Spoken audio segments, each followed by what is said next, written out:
Today's class is a continuation of multi-threading.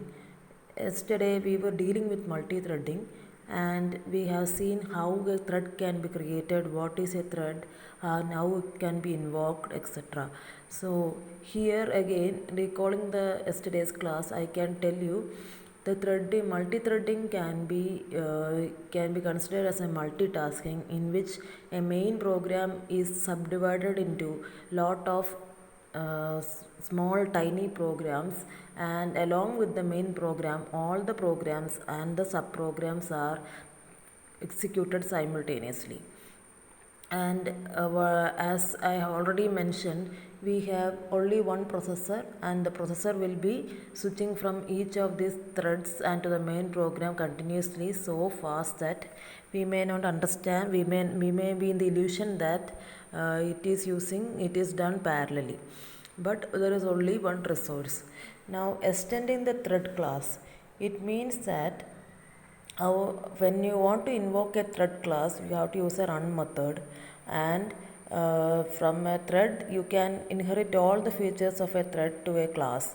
So you can define a class, and for getting the properties or attributes of a thread, we can use extend keyword, which is our inheritance. Now, once we have inherited all the features of thread class into a class, then if you want that thread to run, you have to use a method known as run method, and the code inside this run method should be the code for running the thread that we have already declared. Now, very similarly, you can create an object of this class, and when you want that thread to be run, you can use a start method.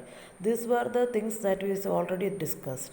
Now, how to create a thread, and you can see a program in which a thread is written. Now, this class A extends thread. Okay, class A extends thread and public void run. So when a class A extends thread means the thread is already written somewhere, and thread is already created. This is what is in the above slide, which I have already explained.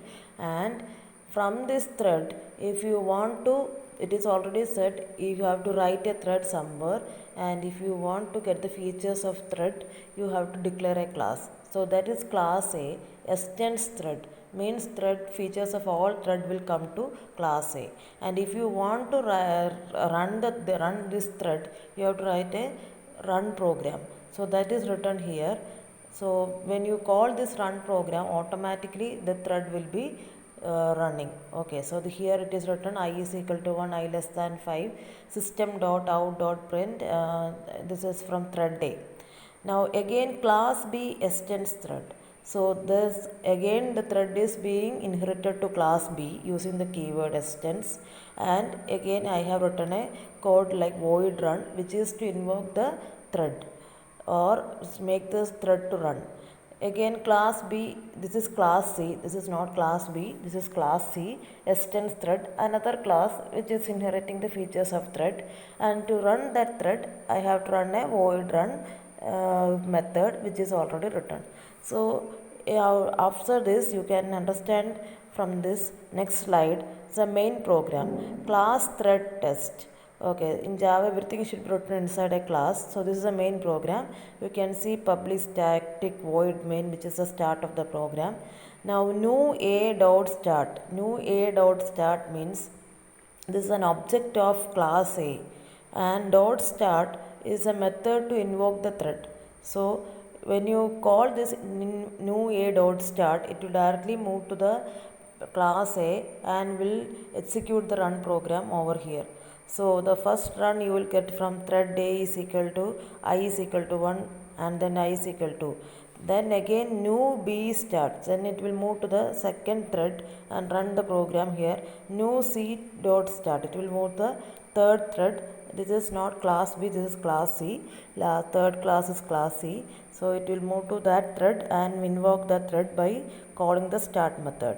Now from the output of the program you can see our main program is, or main thread is class thread test. This is the main thread, and our main thread means this is the main program, and our sub programs are, this is class A. that is one sub-program or sub-thread, or we can say thread. Then class B is another thread, say thread 2. Then class C, this is class C, this is another thread, thread C. So from this we can understand from the first two lines it is running in the class A, then suddenly it moved to class B. So what happens here is, once we are starting the main method, it will come to the main method, then it will go to the sub method class A. Then class A, it's executing two lines, then it is come to the next class B. It means that whenever the process, it is parallelly executing all the threads.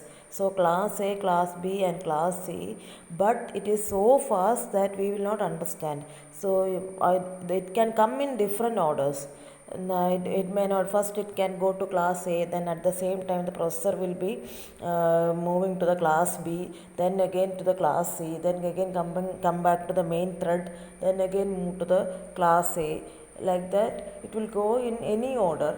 It means that the resource is being used by the threads simultaneously, but it is so fast that we will not understand. So the output can come in any order. It does not come like after the class A completely the class B comes. It is not like that. Whenever it gets the time, it gets a priority, or it will move to the next thread whenever the processor is free. So that is why we can say class A, B, C and again class C. It is written like this. Now what is the life cycle of a thread? Life cycle of a thread has 5 stages. First is newborn state. In a newborn state, a thread is being newly created. We have already seen how to create a thread. So that is our newborn state. In newborn state, you can either schedule the thread to be in the running state, or runnable state, or block state, or you can kill the